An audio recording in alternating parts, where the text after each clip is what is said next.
Imagine you walk into class on a normal morning. You're thinking about the next exam, your weekend plans, maybe even what you're going to eat for lunch.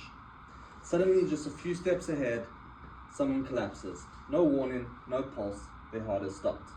In that moment, every second counts. Yet most people freeze, not because they don't care, but because they're unsure of what to do. They're afraid of making a mistake. They're hesitant about performing mouth to mouth, and that hesitation can be the difference between life and death. Today I want to discuss with you that hands-on CPR is the most practical, effective, and empowering way to increase bystander response during cardiac arrest emergencies. It removes fear, builds confidence, and gives ordinary people the ability to save a life. Let's start with the problem. Sudden cardiac arrest is one of the leading causes of death in the United States. According to the American Heart Association, in 2025, nearly 350,000 people experience cardiac arrest outside of the hospital every year. Yet fewer than half, ever receive CPR by bystanders. Why is that? Some people are afraid of doing it wrong. Some others have never had formal CPR training, and many hesitate because they don't want to perform mouth to mouth on a stranger. These barriers create a dangerous gap between the moment someone collapses and the moment help arrives. And that gap costs thousands of lives every year. But the good news is that the solution is simple, accessible, and something every single one of us can learn today. The solution is hands-on only CPR. Hands-on only CPR involves two steps.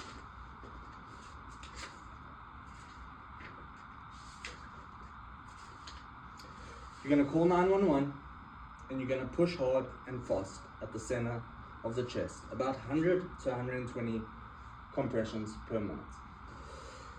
The beat staying alive is what most people use.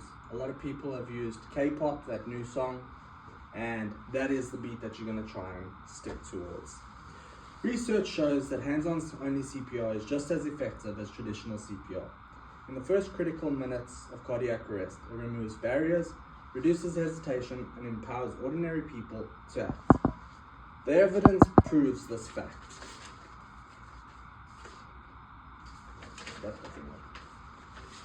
The American Heart Association in 2023 emphasizes that hands-only CPR can double or even triple survival rates when performed immediately. A 2021 study in the PLUS One found that during the COVID pandemic, bystanders were far more willing to perform hands-only CPR than traditional CPR, proving its practicality in the real world and in real-world emergencies. Harvard Health Publications in 2020 reported that public campaigns promoting hands-only CPR significantly increased bystander intervention rates. These findings confirm that hands-only CPR is not only effective, but also widely accepted when people know about how to do it. So what can we do? You can learn it. So you can take 2 minutes to watch a hands-only CPR demonstration, and that QR code that I placed on your table over there will take you to a link by the American Heart Association. It's 1 minute and 1 second, that video.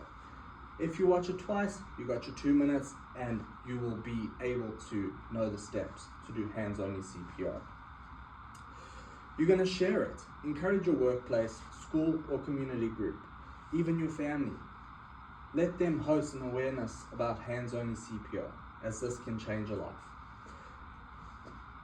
Third, you're going to act. If you ever witness cardiac arrest, remember, call 911, push hard and fast, and don't wait for someone else to step in. Hands-only CPR is more than a medical technique. It's a movement to empower communities by removing fear. It gives ordinary people the confidence to save lives.